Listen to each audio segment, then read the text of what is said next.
G'day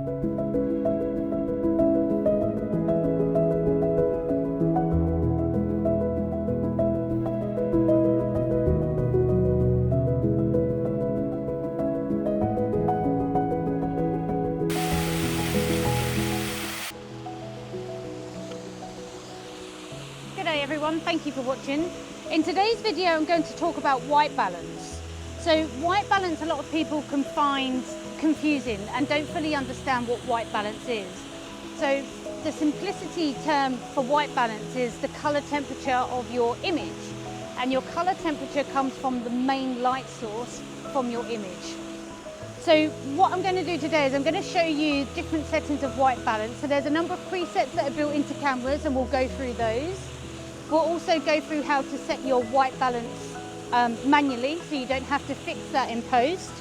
And then we'll show you how you can shoot your white balance in auto white balance, which is what most people do, and then fix that in post processing. So let's go through and start covering those off.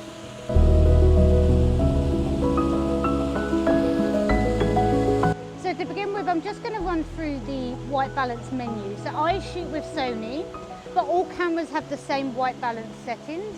So I have mine preset to C1, and the first one that we have is AWB. So this is your auto white balance. Now you can see from the scene there, it's almost reading those colours identical. We are getting a bit of a blowout from the sky here because the sun is just right behind here. So there is a bit of a blowout from the sky there. But you can see we've still got quite a blue tone in the image here, and if I take that shot in auto, you can see that we do have a little hint of blue that kind of runs through here. So that's not an accurate reading of the light temperature. So let's see what daylight does.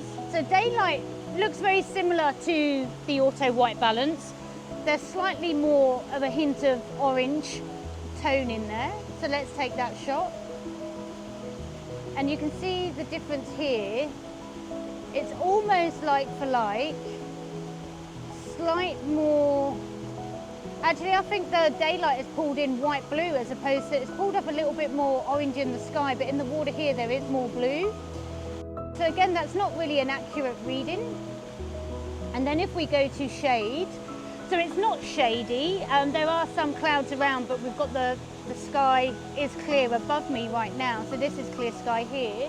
There's a little bit of cloud here and a bit of a halo where the sun's behind it. So you can see how we've now gone quite a strong yellow tone there. And then you can see the difference here, how you got the blue, then the yellow. So again, that's not really an accurate reading of the light source. And with cloud, again, this looks very, very similar to shady. The orange tone just isn't as strong, but we've still got quite a fair bit of blue pulling through here, which isn't accurate. And then we have incandescent. Incandescent, clearly, judging by that, we're not going to use that at all whatsoever. Warm white, very much the same, we're not going to be using that. And then we have cool white. Now, this is a very heavy pale blue pulled in here. So let's take that shot. And you can see again, that's not the right white balance reading at all whatsoever from the scene that we have in front of us. So that's no good. And then we have day white. So day white, it's looking quite similar to what we have in front of us. Again, we've still got quite a bit of blue here, so it's not accurate. So then let's try the next one, which is daylight. So daylight, we've already picked up some warmer tones across here. So let's try that one. So you can see the difference where it's slightly warmer from the day white, daylight, day white. It's a little bit more accurate. I'm not quite sure it's 100%. White balance flash, we're not going to worry about because we're not using a flash. Underwater, we're not underwater, so we won't be using that.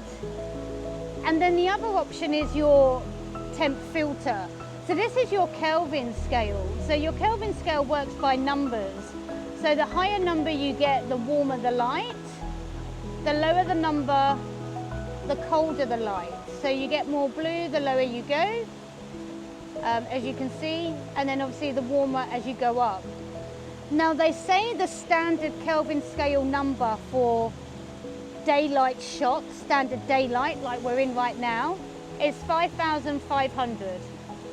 So let's try that one. So in comparison to daylight, there's still a bit, I think there's a bit more blue here. So again, I don't feel that's really the right color temperature. So what we're going to do is we're going to set this custom. So when we set our white balance manually, we take pictures of grey cards. Now you can have a white card, a grey card or a black card. Normally when you buy a grey card pack, they come in those three. So you can buy A4 size ones or you can buy credit card size ones.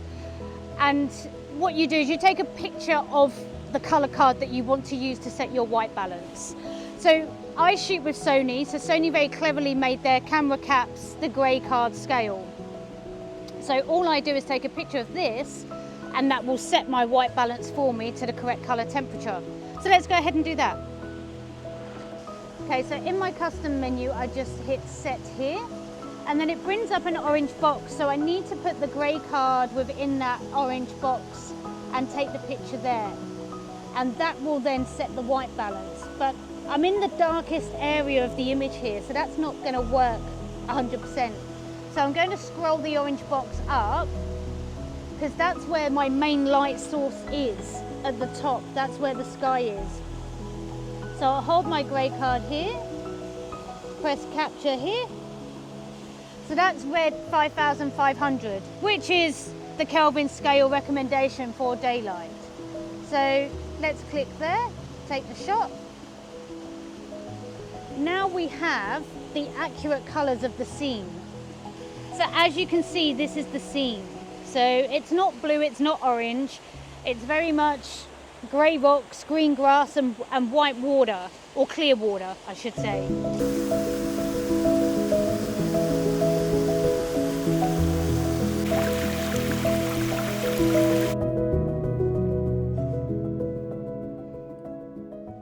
Okay, so we've shot our white balance in auto white balance, or we've used one of the presets, or we've used the Kelvin scale. It's not quite right. We need to fix that in post-processing. So let's go through the steps on how we would fix that. Okay, so I have my Lightroom open and I'm in the library module. So we'll have a look through the images first. We'll scroll across between images 6 to 16. You'll see that each image has a different color tone, which is obviously the temperature of the image, which is our white balance. So you can see some will have a blue, some will have a yellow, some will have like a pale green, some will be almost correct. So number 16, the last one here, so this is the one that I shot using the camera cap, the grey camera cap with Sony. So that's pretty accurate as to what the scene was. It's an underexposed image because I do have a habit of shooting underexposed. But I'm quite happy with the white balance of that one. I think that's probably almost as correct as it could be. This one here is blown out. That's way overexposed. This was the one shot in the daylight setting. You can see the difference in how the sky is blown out. So just a little tip whilst I'm going through this. So when I shoot my landscape shots, I always expose for the sky. If you blow a sky out, you can't fix that. So I don't mind the rest being underexposed because I can always bring that up in post-processing. So we'll pick one of these images to fix the white balance. So this one's incredibly blue. So this will be a challenge. So let's have a look at this one. So we hit the develop module here. And then you can see on the top here we have WB, which is white balance. And then we have our shot here and then a little drop down box. So then we have auto and then the rest are the same settings as to what we had in camera. So if I select auto, for example, that's probably going to put it almost as close to the one that I set with the grey card. So that's fixed that pretty well just by clicking that auto there. So that looks okay. There'd still be some bits to fix up. And when there's little bits that maybe you need to fix up, you can use these temperature scales here. So Obviously, if you go more towards the blue, you add more blue in, more towards the yellow, you add more yellow. So those can be slightly fixed by moving these sliders up and down. Obviously the pink here, so obviously this is more kind of the tint where you'd add pink or green if you maybe got a little bit too much yellow and want to bring that down a little bit. But let's reset those for now. Another way to fix the white balance, a common way that most people use, because they feel it's the quickest or think it is 100% accurate, is the colour droplet here. So if we pick this, and then it tells you have to pick a target neutral. So you have to pick a neutral colour within your image. So obviously in this one, we don't really have a neutral colour because it's very heavily blue. So the only neutral target we've got really is the blown out sky, which is almost white. So if we pick that, and then you can see that brings that to the Kelvin scale reading of 6250, which is almost similar reading to the daylight white balance. So that's fixed it okay. Definitely still some blue hanging around. We can still see that in the water. And if you want to see more accurate colours within certain areas of the image, you can use this droplet, and if you hover it over the area, it shows you what colours are within that part of the image. So very dark greens here in the grass. Obviously it's very dark because it's underexposed, and we've got some dark greys and light greys across the rocks. So those colours are pretty much accurate. It's just the water that's still off. So the rest of the image is okay. So let's fix the water. So if we want to fix the white balance on just one area of the image, we'll put that droplet back and we go to our mask tool.